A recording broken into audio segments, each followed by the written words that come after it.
Welcome to the latest video update from your investment committee to coincide with the recently concluded March 2025 quarter. Over the past quarter, your investment committee has closely examined the rise of private credit, particularly in contrast to the structured investments that are held by BMIL, such as mortgage-backed securities and mortgage origination warehouse structures.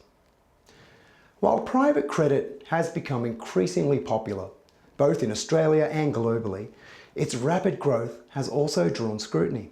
Notably, the Australian Securities and Investments Commission, or ASIC, has begun engaging with market participants to better understand and potentially regulate the space, reflecting growing concerns about transparency and risk.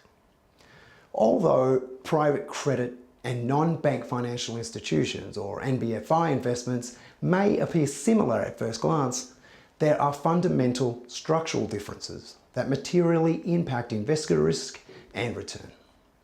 BMIL exclusively partners with NBFIs operating under established, institutionally backed funding structures, and in every case, the most senior tranche of these structures are funded by major Australian or international banks, which also set strict loan covenants that guide the NBFI's credit policy.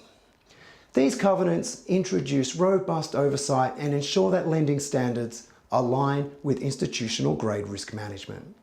This approach results in a well-diversified portfolio of mortgage loans backed by income-generating residential and commercial properties, whilst deliberately excluding riskier exposures like property development.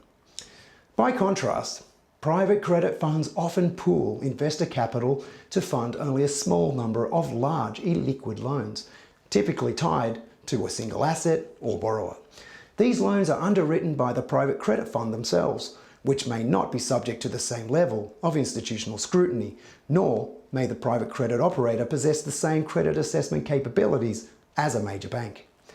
In short, BMIL's investment structures offer institutional alignment, diversification, and transparency features that are often lacking in private credit alternatives. We believe these differences are critical, especially in uncertain market conditions. If you would like to discuss our research in more detail, please contact Daniel, Alice, or Paul on 02 8920 8886. We are always happy to assist with keeping investors aware of all the important aspects that influence BMIL funds. Thank you for taking the time to view this latest investment committee update.